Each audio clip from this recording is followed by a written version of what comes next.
Mitra Tekno, Sungai Progo berhulu di lereng Gunung Sumbing, Jawa Tengah dan bermuara di Samudra Hindia, mengalir melintasi Provinsi Daerah Istimewa Yogyakarta.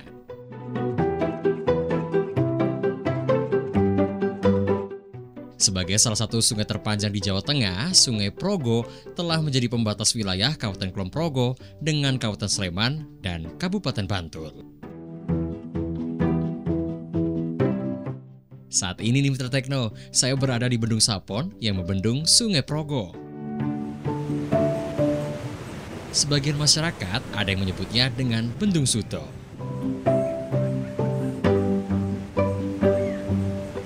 Pembangunan Bendung Sapon dimulai pada 2005, selesai 2008 dan diresmikan oleh Menteri Pekerjaan Umum pada 11 Maret 2010. Tujuannya untuk menjamin kontinuitas ketersediaan air sepanjang tahun guna memenuhi kebutuhan irigasi di 3 Kapanewon, yakni Pancatan, Galur, dan Temon. Selain itu, Bendung Sapon juga digunakan untuk menyediakan air bersih yang dikelola oleh PDAM. Diberi nama Bendung Sapon karena berada di Padukuhan Sapon, Kelurahan Sidorejo, Kapanewon Lendah, Kulon Progo. Bendung ini dilengkapi tempat penyeberangan berupa jembatan yang menghubungkan Padukuhan Sapon dengan Padukuhan Sawahan, Kelurahan Trimurti, Kapanewon Serandaan, Kabupaten Bantul. Menurut masyarakat setempat, keberadaan jembatan Sapon sangat membantu aktivitas mereka di kedua wilayah, karena tidak harus memutar melalui jembatan Serandaan sehingga dapat menghemat waktu tempuh hingga 20 menit lamanya. Selain untuk memenuhi kebutuhan irigasi, pengolahan air bersih, dan sebagai jalur alternatif penyeberangan, Bendung Sapon juga memiliki tempat untuk bersantai. Namanya Taman Suto. Taman ini dipenuhi perindang dari berbagai jenis tanaman sehingga membuat lingkungannya menjadi sejuk dan asri. Karenanya tak mengherankan jika para pengunjungnya betah berlama-lama menikmati keindahan Bendung Sapon ini.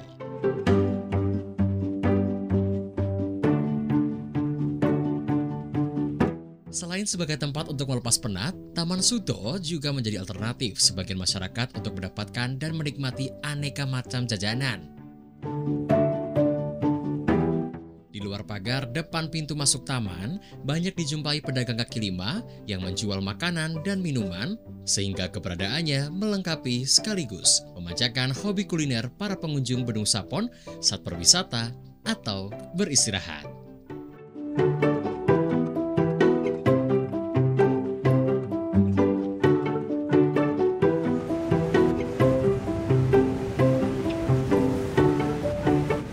Wah, Mitra Tekno, kalau kita jalan-jalan di Bendung Sapon ini, selain pemandangannya yang indah, kemudian tamannya yang asri, kesejukan udara juga bisa kita rasakan.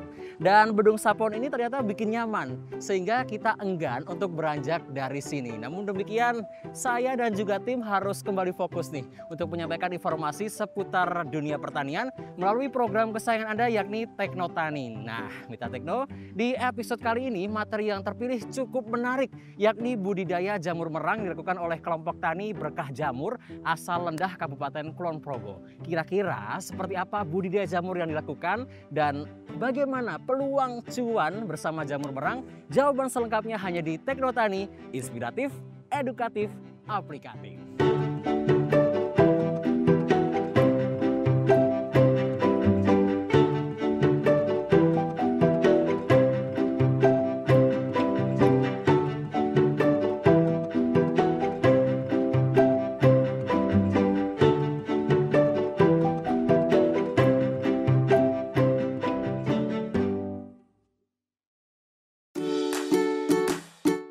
Tekno, jamur merang merupakan salah satu jamur konsumsi yang banyak diminati oleh masyarakat.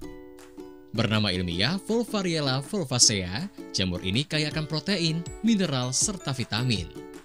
Jamur merang biasanya dikonsumsi ketika tubuh buah masih muda yang ditandai tudungnya belum berkembang. Bentuknya bulat telur dengan warna coklat gelap hingga abu-abu.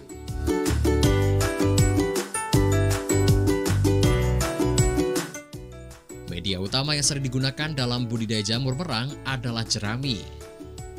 Hal ini dikarenakan jerami memiliki kandungan selulosa tinggi dan mudah untuk dikomposkan. Namun demikian, tak sedikit pula pembudidaya yang menggunakan latek limbah randu kapuk dan limbah kapas atau kapas dropping.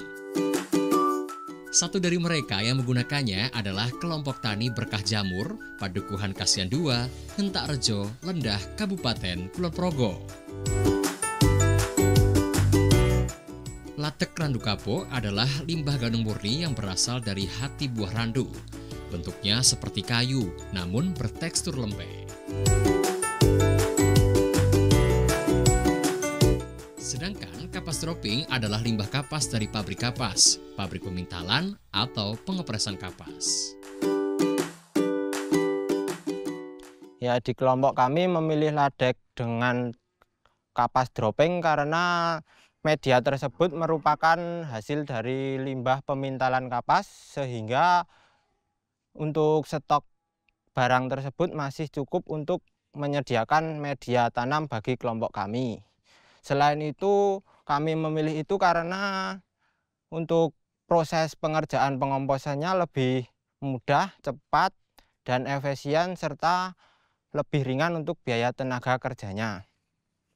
Kualitas jamur yang menggunakan bahan ladek dan kapas dropping sangat bagus dan berkualitas, sehingga jamurnya lebih bagus, sehingga dapat bersaing di pasaran walaupun relatif lebih tinggi harganya. Dan kapas dropping memang terbukti sangat oke.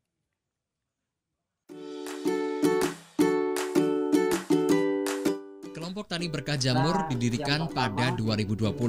Anggotanya berjumlah 15 orang.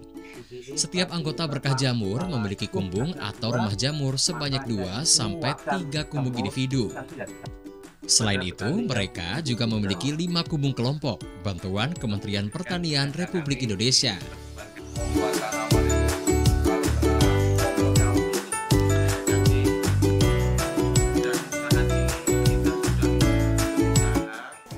Penanganan budidayanya dilakukan dengan cara piket bergilir, sedangkan pemasaran dan pengolahan pangannya bersinergi dengan kelompok wanita tani KWT Sejahtera Kasihan 2.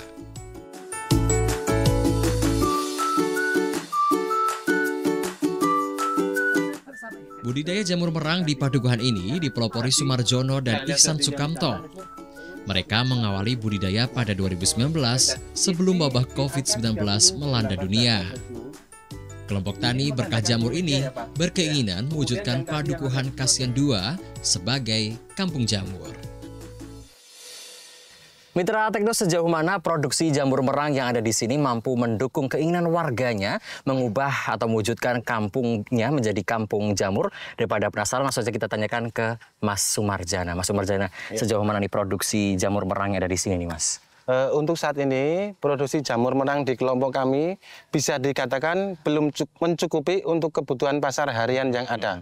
Dari ke-30 kumbung kami yang ada, baik itu kumbung individual maupun kumbung kelompok, hanya mampu menghasilkan 100 kg untuk setiap harinya. Sedangkan kebutuhan pasar yang begitu tinggi, sekitar 150 kilogram kami belum mampu untuk mencukupinya. Oke, berarti permintaan pasarnya memang tinggi gitu. Iya, ya, betul Mas, sekali. Lalu Mas, kendala dan juga tantangan yang dihadapi dalam mewujudkan kampung jamur apa aja nih, Mas? Yang pertama itu jelas permodalan dan motivasi. Sebetulnya minat masyarakat Kasihan 2 itu tentang budidaya jamur merang itu sangat tinggi sekali. Dikarenakan modal dan kurangnya motivasi, jadi mereka mengurungkan niat untuk melakukan budidaya usaha jamur merang ini. Kemudian Mas, untuk yang media yang digunakan ini, saya mendengar menggunakan latek ya, dan juga kapas dropping. Betul. Untuk ketersediaan dan juga pengadaan media budidaya jamur merang sendiri seperti apa dan gimana, Mas? Iya, tentunya untuk ketersediaan dan pengadaan barang, tentunya kita telah bekerja sama dengan para supplier-supplier yang ada di Jawa Tengah, terutama di Pati, kemudian di Jawa Timur, Sidoarjo, kemudian ada di Bandung, untuk menyuplai kebutuhan kapas dropping maupun latek ke kumbung kelompok kami. Dan tentunya ini sudah dikoordinasikan dan ditata sedemikian rupa oleh kelompok kami di bagian pengadaan barang. Oke, berarti ketersediaan dan pengadaan aman gitu. Aman ya Pak. Lantas Mas, ini yang biasa Mitra Tekno tertarik tentang peluang cuan. Nah, ini analisa usaha itu gimana Mas? Yang pertama untuk pembuatan kumbung dan pasteurisasi itu membutuhkan sekitar 12 juta rupiah. Kemudian untuk biaya produksi sendiri itu membutuhkan sekitar 2,5 juta. Jadi modal awal untuk memulai budidaya usaha jamur merang ini 14,5 juta rupiah. Oke. Kemudian untuk hasil biasanya di kumbung kami itu mendapat hasil 150 kg untuk sekali tanam dengan harga 30.000 per kilonya. Jadi kita mendapat keuntungan kotor 4,5 juta rupiah. Setelah itu dipotong biaya produksi, jadi mendapat margin 2 juta rupiah sekali tanam dalam periode siklus 40 hari. Itu artinya budidaya jamur merang ini layak untuk dilakukan. Oke, mantap. Terima kasih banyak Mas Sumarjani sudah berbagi bersama kami di Teknotani. Seperti biasa Mas, kami sudah menyiapkan satu kenang-kenangan khusus untuk Mas Sumarjana. Saya ambilkan terlebih dahulu.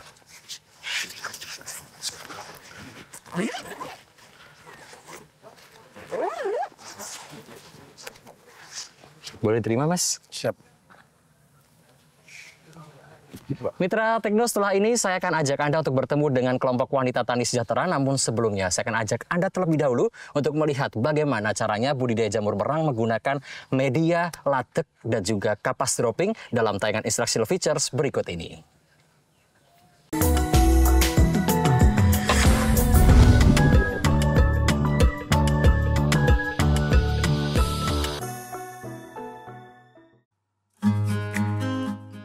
Mitra Tekno, dalam budidaya jamur merang, setiap petani memiliki cara yang berbeda-beda meskipun garis besar tahapannya sama.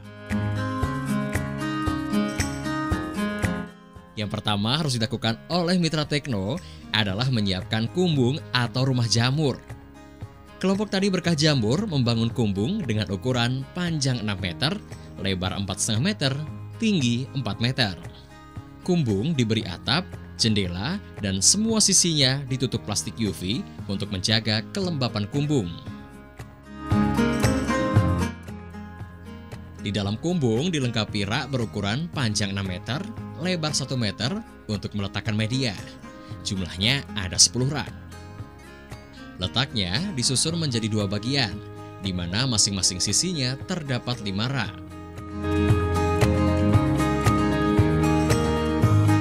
Setelah kumbung siap, tahap berikutnya adalah pembuatan kompos. Dalam hal ini, pengomposan kapas dropping dikerjakan terlebih dahulu karena prosesnya membutuhkan waktu paling lama. Langkah pertama pembuatan kompos kapas dropping adalah dengan merendamnya pada air bersih selama 3 hari. Setelah perendaman, kapas dropping disusun dengan ketebalan 10 cm untuk ditaburi dolomit sebanyak 5% dan bekatul 10% dari total berat kapas dropping yang diproses. Selanjutnya, kapas dropping ditutup plastik atau terpal selama 10 hari untuk pengomposan. Pada hari kelima, plastik atau terpal penutup dibuka dan dilakukan pembalikan agar proses inkubasi berlangsung sempurna. Selesai pembalikan kapas dropping terproses, lalu ditutup kembali dengan plastik atau terpal hingga hari ke-10. Setelah itu, kompos kapas dropping siap digunakan sebagai topping. Sedangkan untuk pembuatan kompos berbahan latek dapat dilakukan pada hari ke-7 ketika proses pengomposan kapas dropping berlangsung. Caranya, rendam atau basahi latek menggunakan air hingga benar-benar basah. Kemudian, latek ditutup plastik atau terpal selama 2 hari. Setelahnya, latek radu kapuk siap digunakan.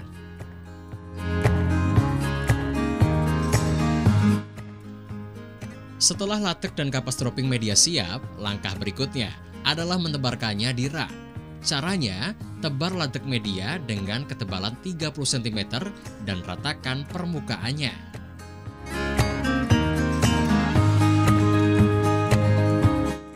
Setelah itu, tebar dan ratakan pula kapas dropping media di atasnya sebagai topping.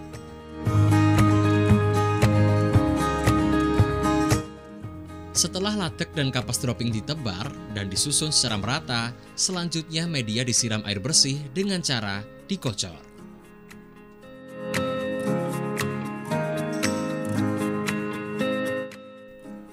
Tahap berikutnya adalah pasteurisasi media, yakni dengan menaikkan suhu kumbung hingga 65 derajat Celcius selama 8 jam menggunakan uap air panas.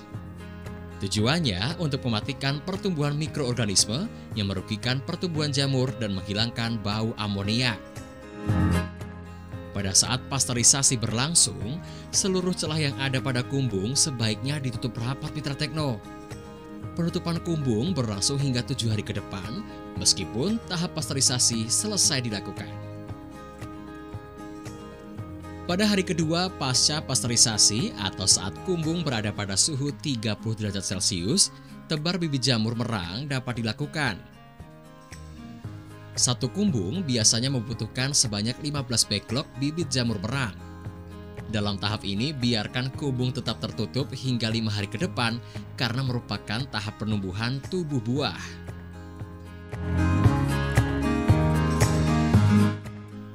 Pada hari ke-6 pasca tebar benih atau hari ke-8 pasca pasteurisasi, penutup kumbung dibuka terutama jendela atau ventilasi bagian atas kumbung. Setelah itu, lakukan penyiraman menggunakan peralatan khusus seperti sprayer yang mampu menghasilkan kabut air untuk membasahi media.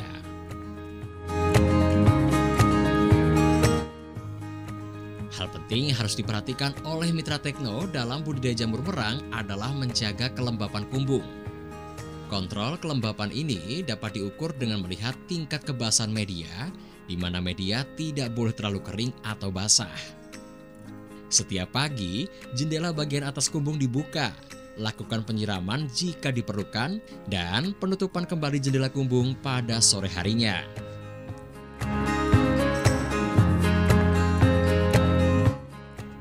Kondisi media dan lingkungan sangat menentukan produksi dan kualitas jamur merang. Biasanya pada hari ke-12, pembudidaya sudah dapat memanen hasilnya. Menurut pengalaman, setiap 1 meter persegi media mampu menghasilkan 2,5 kg jamur merang. Dengan demikian, apabila luas medianya 60 meter persegi, maka setiap kumbung akan menghasilkan 150 kg jamur merang panen. Gimana? Mitra Tekno tertarik untuk budidaya jamur merang?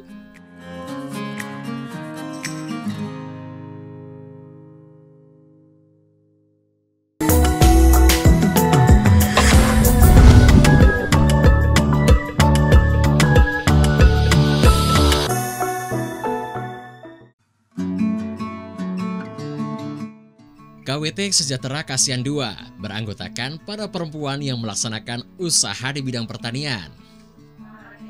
Mereka adalah para istri petani yang juga merupakan anggota kelompok tani.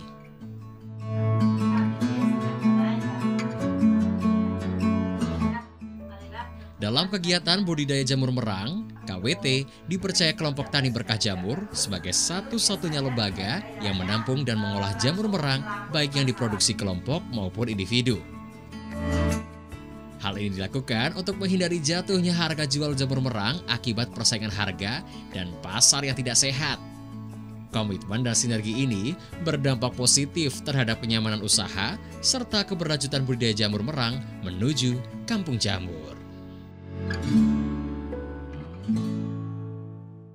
Mitra Tekno dalam perjalanannya, kelompok tani Berkah Jamur bersinergi dengan kelompok wanita tani Sejahtera. Lantas produk apa saja yang dihasilkan dan dipasarkan? Langsung saja kita tanyakan ke Bu Suparti. Bu, boleh dijawab Bu, apa saja nih produknya nih Bu? Produk kami adalah, kami dari KWT Sejahtera itu menerima jamur merang dari Berkah Jamur, kemudian kita pasarkan ke pedagang-pedagang yang ada di sekitaran Yogyakarta. Di samping itu kami juga bekerja sama dalam hal pemasaran limbah hasil dari media jamur merang. Oke.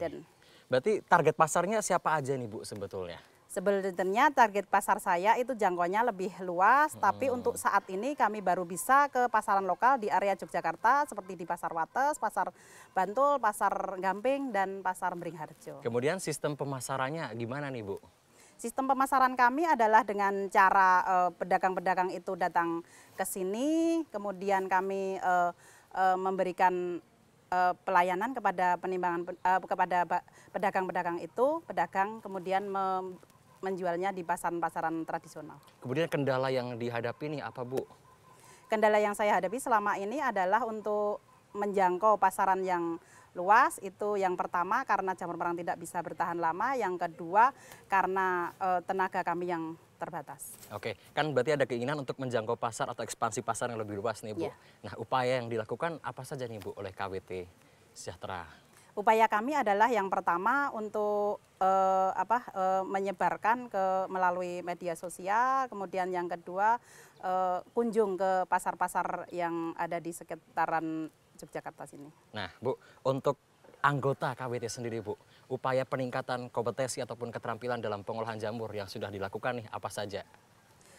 Pertama yaitu kami pernah mengadakan dengan pelatihan atau dengan memberikan sosialisasi kepada ibu-ibu KWT terkait dengan pengolahan bahan dari bahan dasar jamur merang. Yang kedua, kami juga searching ke Google ataupun ke YouTube untuk memberikan penambahan pengalaman gitu. Oke, terima kasih banyak Bu Suparti sudah berbagi bersama kami di Teknotani, dan seperti biasa Bu, Ya. kami telah menyiapkan satu kenang-kenangan khusus untuk Ibu. Saya ambilkan terlebih dahulu. Terima Bu, ya. kasih. Oke.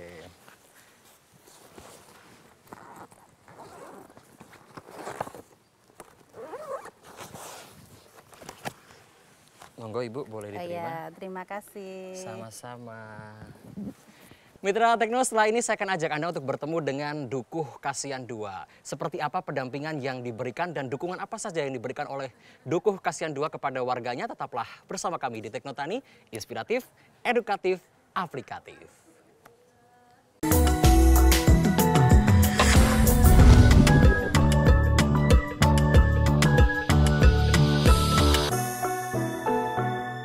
Mitra Tekno, kali ini saya sudah bersama dengan Dukuh Kasihan 2 Pak Indri Haryanto. Iya, siap Mas. Pak Dukuh ini sebagai yang dituakan di Iya, sini. betul. Dukungan Iya. apa yang diberikan kepada warganya yang ingin mewujudkan kampungnya sebagai kampung jamur nih Pak? Oke, siap Mas. Terkait dengan Kampung Jamur, dukungan dari kami selaku yang dituakan, kami sudah berusaha untuk meningkatkan infrastruktur. Oke. Yang kemarin kalau ada banjir jalannya licin, sekarang udah kita aspal, udah nggak banjir lagi. Terlepas dari itu, kita juga udah untuk yang kumbung kelompok sekarang jalan sudah bagus, udah bisa layak bila kita membuat adanya kampung jamur yang ada di Padukuhan Kasihan 2 ini. Oke, kemudian kendala dan tantangannya Pak ini apa saja yang ditemukan?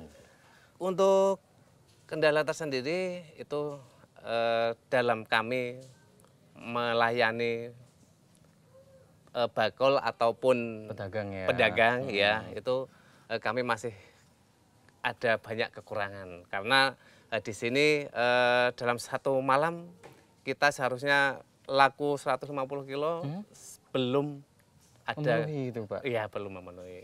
Oke. Terlepas dari itu, untuk tantangan sendiri yang kemarin kita pernah satu malam dapat 230 kilo, baru terjual 160 kilo, akhirnya masih ada sisa dan itu yang harus kita Habiskan sisanya. Iya, Kemudian Pak, ini kan media yang digunakan ini kan berpotensi untuk menjadi limbah. Kemudian penanganannya atau solusi terkait limbah tersebut seperti apa? Terkait dengan limbah sendiri, kami sudah berusaha mendatangkan pedagang pupuk organik dan alhamdulillah kita sedikit demi sedikit pupuk kita sudah mulai laku. Yang kemarin kita kirim 250 karung dan untuk yang akan datang itu kita mengirimkan 230 karung. Maka dari itu dengan limbah yang seperti itu tentunya kita belum bisa mengkondisikan tentang limbah. Maka dengan ini kami harapkan apabila nanti ke depannya kita mau mencoba ke DLH mungkin untuk mencari solusi gimana caranya biar limbah di Padukuhan Kasihan 2 ini dengan adanya kampung jamur limbahnya bisa teratasi. Oke. Nah, Pak Dukuh, ini Pak Dukuh warganya kan ingin mewujudkan kampungnya sebagai kampung jamur. Iya. Boleh dong disampaikan pesan-pesannya untuk para pemangku kepentingan di luar sana, apa yang menjadi harapan Bapak sebagai Pak Dukuh, warganya pengen jadi kampung jamur nih. Oke, siap. Terkait dengan kepentingan atau yang berwajib, yang berwenang untuk menangani kemajuan kami yang mau mendirikan kampung jamur tentunya masih banyak kekurangan. Maka dari itu sangat-sangat memohon uluran tangan dari pihak-pihak yang berwenang, terutama dinas-dinas terkait, baik dari pertanian, di Perindak, dan juga DLH, mungkin kementerian yang seperti dulu udah pernah membantu untuk kami menyediakan jamur biar bisa terpenuhi, karena selama ini kita masih kekurangan jamur. Sangat-sangat kita harapkan untuk uluran tangan yang selanjutnya. Untuk bantuan kumbung perlu nggak nih Pak? Ya, untuk bantuan kumbung sendiri kita baru memiliki 30 kumbung dan masih jauh dari harapan kami untuk memenuhi kebutuhan pasar. Oke, saya doakan semoga apa yang dicita-citakan Pak Dukuh dan Amin. juga warga dapat Amin. tercapai di kemudian hari. Amin. Seperti biasa Pak Dukuh, ini ada satu kenang-kenangan yang telah kami siapkan. Iya. Dan saya ambilkan terlebih dahulu ya. Ya, terima kasih.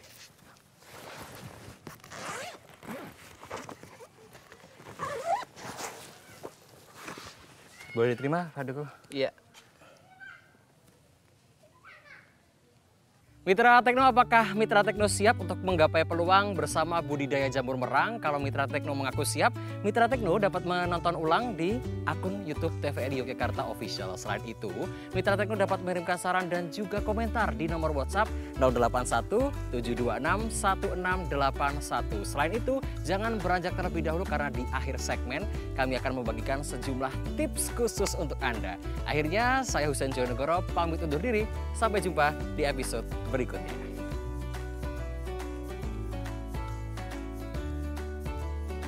Kunci sukses dalam budidaya jamur itu ada 4. Yang pertama itu adalah tekad yang kuat. Tekad yang kuat artinya mempunyai keinginan, mempunyai kemauan yang didasari dengan keyakinan hati. Saya yakin bisa. Yang kedua adalah keterampilan atau skill. Dalam budidaya jamur harus mempunyai keterampilan. Contohnya membuat kumbung, pengkomposan, dan lain-lainnya. Yang ketiga, harus berani mengambil risiko antara berhasil dan tidak berhasil, antara untung dan rugi. Yang keempat, disiplin. Disiplin di sini saya tegaskan kepada anggota harus disiplin terhadap aturan-aturan kelompok berkah jamur. Dan disiplin terhadap standar SOP, cara pembuatan kompos dan pembuatan kumbung. Nah, disinilah kedisiplinanmu akan menentukan keberhasilanmu. Siapa kita? Petani Berkah Jamur. Yes!